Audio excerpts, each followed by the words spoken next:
Dictation start now. Sir, by this bill, some small relief is being intended to be provided to the judges of the Supreme Court and the High Court, and we do not have any objection in granting this relief and to the objects of the bill, unless of course the government intends to recruit henceforward judges from the military for manning the highest courts in this country and the states.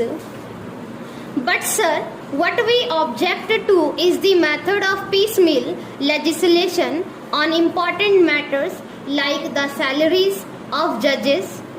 Sir, in matters like this, believe that the government should not, as it has become its habit, rely on ad hocism when a problem comes up. If you tackle it piecemeal in an ad hoc manner, the overall problem still remains, sir. What we want is that in matters like this, after due deliberation and consultation with the concerned people, comprehensive legislative measures should be brought having inbuilt provisions for adjustment taking into account the rise in the cost of living.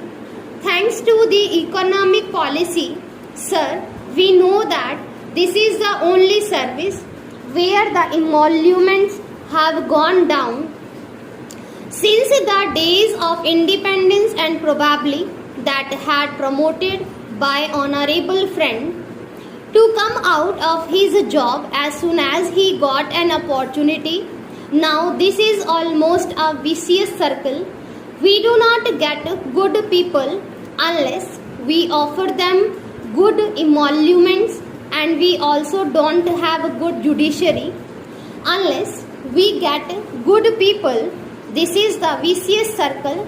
We have people in various spheres of life in our country may wonder as to why the judges should get rupees 13,500 rupees 14,000, but we don't want starved judges.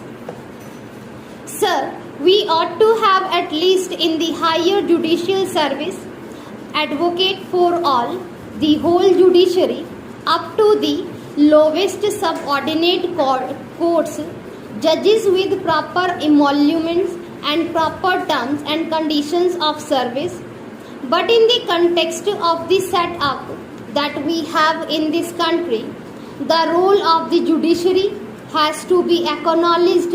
We have no illusion that we cannot remove poverty from this country, nor can we usher in a welfare society only through the help of the judiciary. There are many deficiencies and weaknesses in our present judicial system. Sir, we feel that we must have a strong and independent judiciary because in the context of authoritarian and draconian laws in the country having a field today, judiciary apart from the people movement, according to us, provide a bastion against such attack. That is why we want an independent and fearless judiciary to meet the challenges of an executive which is always seeking to get more and more power, draconian power for the matter.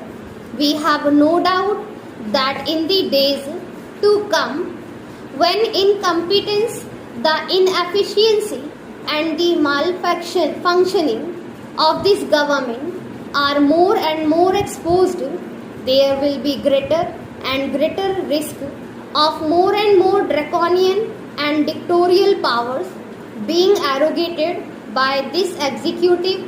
Otherwise, they cannot govern. That is why, within a few months of the coming into power of this government, we have found that black laws have been enacted completely, subverting the very basis of the constitutional setup. In this country, the role of the law is being thrown to the winds. That we find today is that the people are again being made targets of authoritarian powers and laws. In such cases, the people will be forced to take recourse to the judiciary to meet the challenges of the executive. That is why we have seen the other day one of our esteemed colleague here was arrested under this an infamous black ordinance. He had to go to the Supreme Court. When he went to the Supreme Court, his release order was made, but he has taken up the challenge before the Supreme Court and now he has filed a petition.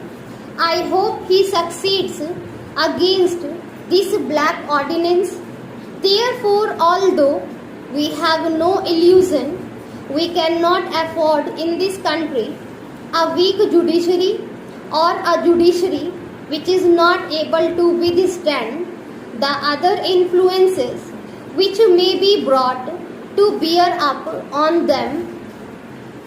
For the sake of the people, for the sake of preserving their minimal rights in this country, it cannot but be accepted that we want free, independent and fearless judiciary. We have seen that it has been not in the too distant past how the voices of the people were muted by various types of laws and how attempts were made to make the judiciary subservient with expectation of commitment. We heard about committed judges, commitment not to the rule of law but to one individual and one party. We have seen that whenever one party comes to power, there is not only erosion of the people's rights, but there are always serious dangers of losing the same also.